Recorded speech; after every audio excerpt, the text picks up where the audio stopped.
Welcome to 10,000 Things. I'm Elizabeth Ann Atkins. I typically go live every Monday evening at 8 p.m. Eastern Time with my sister, Catherine Greenspan, to talk about the 10,000 things you need to know to write, publish, and promote a book. Well, tonight I was moderating a panel discussion at the Detroit Writing Room with five amazing romance authors. Today is International Romance Reader Day. And so Stephanie Steinberg, the founder of the Detroit Writing Room, created this event that would celebrate romance writers. And therefore, I had the honor of moderating a panel discussion with the legendary Beverly Jenkins. She was nominated for an NAACP Image Award in Literature. She's won all the top prizes in the romance industry, author of more than 40 books, and one of her books is streaming as an Amazon Prime movie. It's called Deadly Sexy. So she was on the panel, and Sylvia Hubbard, who's the author of 50 plus books, and she created the Motown Writers Network in 2000 to help writers get the resources they need and to network with each other. And then there was Tana Jenkins, who's a first time author who used to be a lawyer and decided to create a whole new career. Then we had Lola Joy, who is also an attorney working full time with a family and writing romance. Then we had Eliza Mann, who talked about her writing style and skill. And it was just an amazing, amazing event. The Detroit Writing Room is actually going to put the video of the event on YouTube. So watch out for that, DetroitWritingRoom.com. You can learn all about it.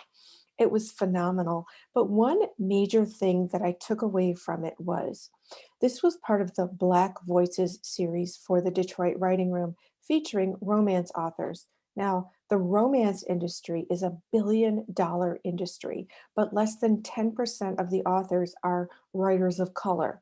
And that includes all people of color, Black, brown, all different ethnic groups.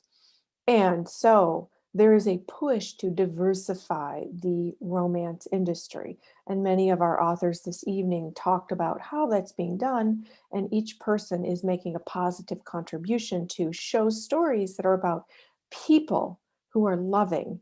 And race is secondary. Everyone loves, everyone wants the best for each other. And so the point of normalizing diversity is that it's showing people in love. Just like in Bridgerton, race was not the story. The series on Netflix that was done by Shonda Rhimes, based on the Julia Quinn novels, race wasn't the story, even though it was an interracial relationship. And the queen was Black, and there were other Black characters in the story and in all the scenes, and that just wasn't the story. It was so awesome. I loved that aspect of Bridgerton. And that's how it should be. It's called normalizing diversity. It's like these are people coming together to live and love, celebrate, support each other, and that's how it should be. And so it was a really powerful experience to moderate this event tonight. Everyone talked about their writing style, which is so different. Some people write in the middle of the night. Some people are very structured and write during the day. Some people write completely solo. Some people write in a critique group and they let their critique group, members of the group, read and critique all that they do. Some people are balancing work, family, and a lot of other responsibilities with their writing, and other people are just writing solo with independently with no other demands on their time, which is a tremendous luxury. So it was really, really wonderful. So please do check that out from the Detroit Writing Room. It will be on YouTube. Really, really fun. I was on the radio this morning, WWJ News Radio 950 here in Metro Detroit. They interviewed me about the program, which was a tremendous honor. And so, meanwhile, my writing is going so well. This is a tremendously creative time.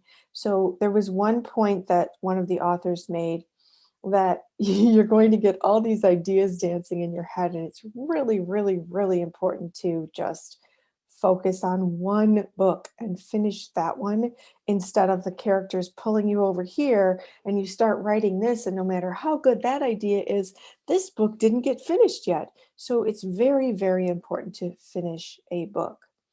Finish a book.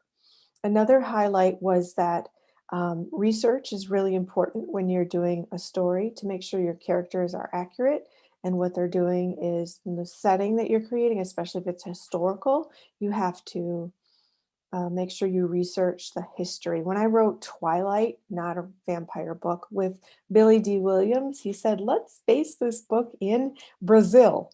I'd never been to Brazil. The publisher wasn't going to send me to Brazil to do the research. So I read all kinds of books. I listened to tapes. I learned everything I could. And I wrote the scenes in Brazil so accurately that an actual Brazilian person said, when were you there? So I said, I've never been there. I just really, really did my homework. So that's a really important tip. If you are writing something, make certain that your research is impeccable, accurate, accurate, accurate. That's really important. So I just wanted to share all of these tips and give us sort of a roundup. There was no, another thing is I interviewed all 5 authors on my show, Boss Up Goddess.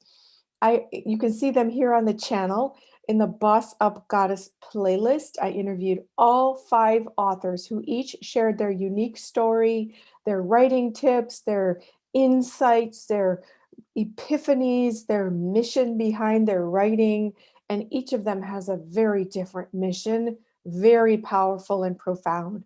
So please do check out my show, Boss Up Goddess.